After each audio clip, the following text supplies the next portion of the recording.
I'm going to show you how to build a deep dish Elinchrom Rotalux. You can use this also for any of the sizes of deep dish Rotaluxes and the regular Rotaluxes as well. They just vary in size. This is the 100 centimeter version. So when you unpack it, you're going to have various things that you are faced with. The first is the outside layer of the modifier itself. That's going to be the outside of the modifier. Then you have 8 of these metal rods. I'll show you how to use those. Then you have the inner diffusion baffle and the outer diffusion, similar thing. I'll show you how to put all of those on.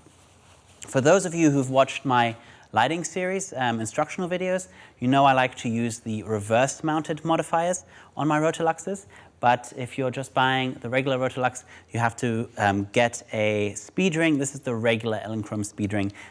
The same method applies for both, but I'm going to show how I use it with the reverse mounted speed ring. So the first thing I'm going to do, and I will admit, this is a one-time thing that's quite fiddly, and you have to kind of do the work, and I'm going to kind of run through how I set up these Rotaluxes, some best practices. First thing I'm going to do is I'm going to take the speed ring, the reverse mounted speed ring, so that allows me to put the light into the front. I'll show you how it is once the modifier is built. And I'm going to open this up, and I'll stick that in there. So don't put the bracket in from the outside, because you need this to cover this area. Just trust me, you'll see why we do that. Then I place this on the table quite straight and take one of the tension rods, and you see it has little rubber part on the end here. We're going to insert the plastic tipped bit into the loop up here and then put it into the socket and snap the socket into place just like that. So now you have a softbox that has no shape at all, and it gets a little bit tricky. You put the second rod, I would take it on the opposite socket, stick it in here, and then find the opposite loop and force it, give it a little bit of force to put it in. And then I'll show you something. I'll use this to show what I'll be doing is if you bring the sockets out, they lock in. So it's kind of an action like that, if you can see that. And so I'm going to bring the opposite one out, and that will that's given the modifier some tension, and that really helps you put the other ones in their place, because you want to start the shape building as you build this. So right now, I'm going to bring, this socket is already extended, so it's got the tension. This socket is still collapsed in here, so I'm going to you can just use physics. You push on the rod until the socket snaps into place. Very simple. So now we've got a boat we could float down the Nile, and going to use the next rod and put it on one of the, so you kind of do it on the 4 corners first. That gives you the shape, and it's really easy to insert the other rods. So I'm going to put that into the socket, just like that, and then force it into the loop here, bloop, and it starts to have shape. So I'll just go ahead and do all 8 of these.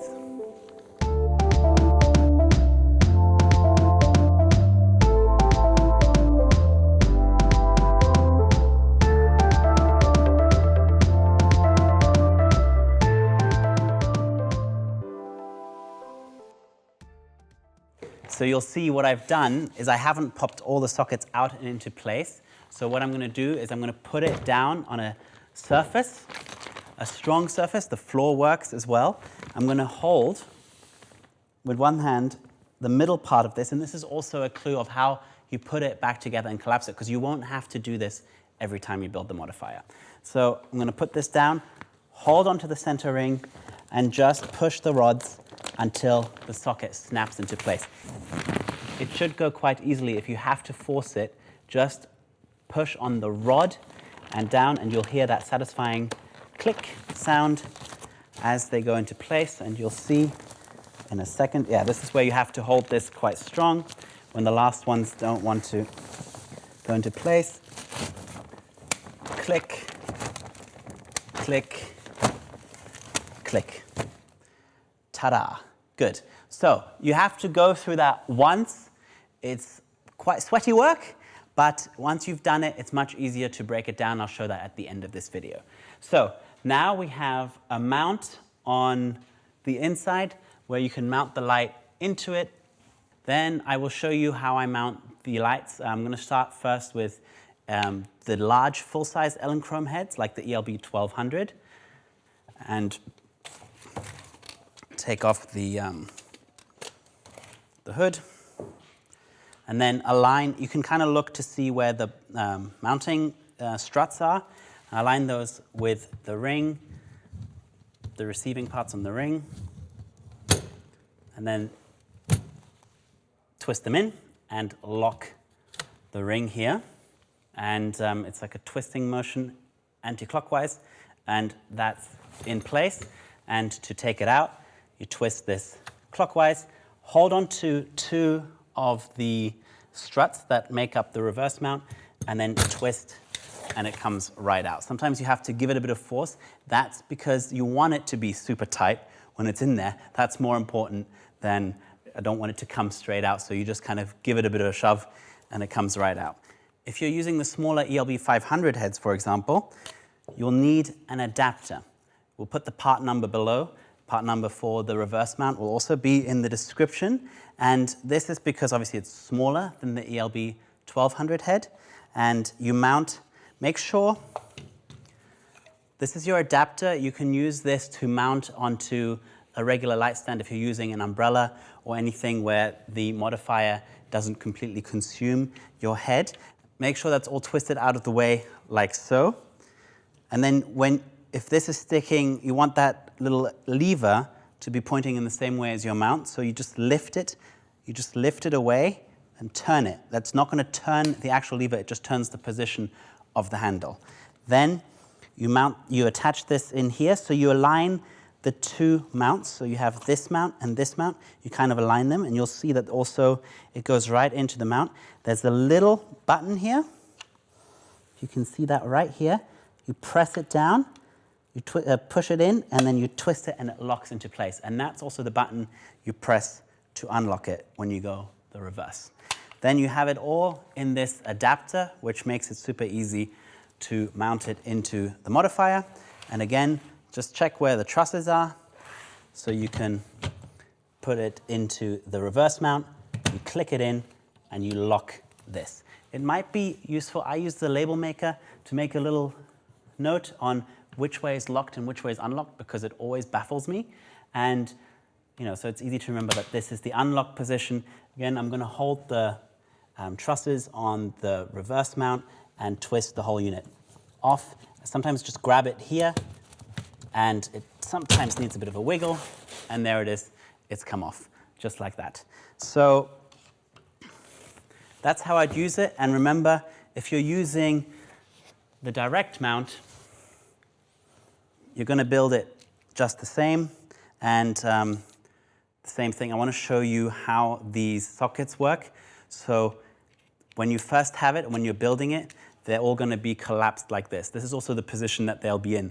So the rods are the hard end of the rods are going into these sockets, and then this will collapse the modifier. I'll show that in a minute. But when they come out, you pull them towards you, bring them to this position, and when you release them, they should just spring load into that socket very, very easily. You don't need to twist them or do anything like that. If they come a little bit stuck, I use them on the beach sometimes, and if sand gets in there, they will obviously, by the nature of physics, get a little bit rougher. I just spray some WD-40 and they come right loose again. So you pull them out and bring them towards you. I would advise that you do this, just play around with these sockets before you build the modifier, so you really understand how they work and how easily they snap into place, so you have it in your mind's eye and because the forces of physics are a little bit different once it's built. There's a lot of tension on them, and if you really understand how these work, it'll make it much easier for you to collapse this modifier. So before I show you how it collapses it, I'm just going to show you the inner baffle and the outer baffle and how those attach and what they do. This is the inner baffle. Its job is to diffuse or make softer the light. So you stick it in here, and you clip it any which way. 2 little clips provided on the inside, and this will be the same with most of the Rotalux range. Clip them all 8. And that also helps give the modifier a little bit of tension.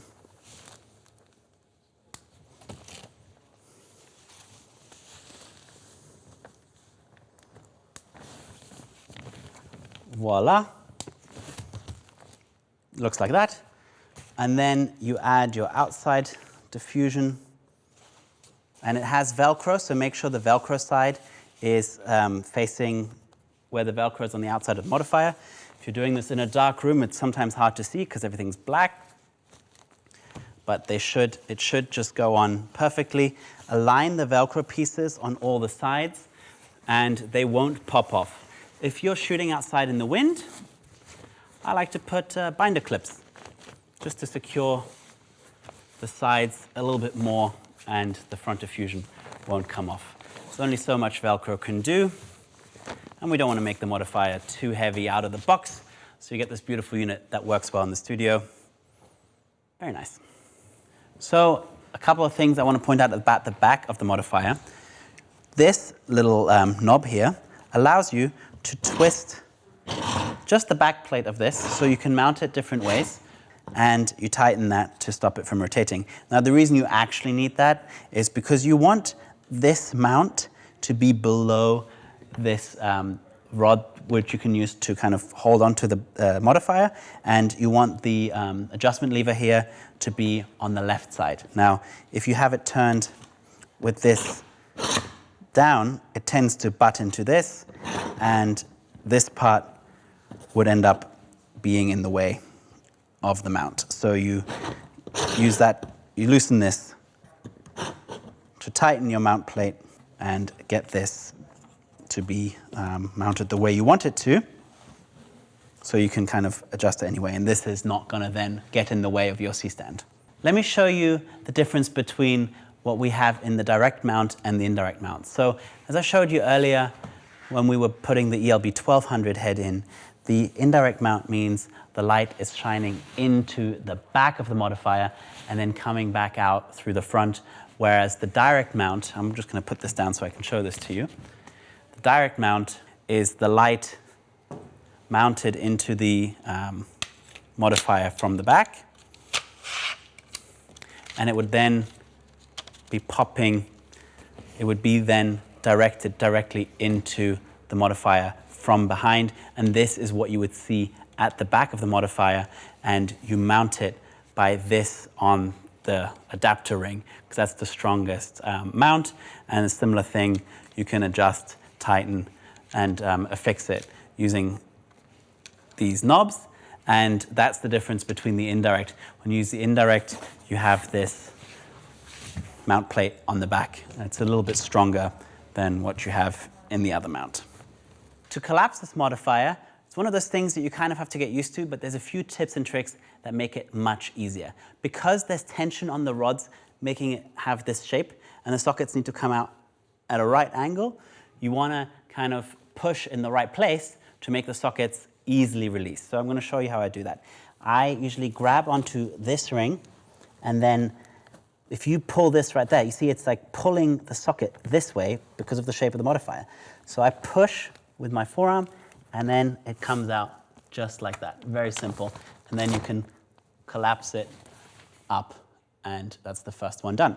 Then you just go around, and you do that with all of them, each time pressing so that the socket doesn't have to feel kind of pushed up against the outside, and it's coming out at a right angle. And then you just go and you do that to all of these. And if you get it just right, It's fairly simple. It takes a minute, but it feels actually very satisfying. And just like that, you've got it where you can gather it together.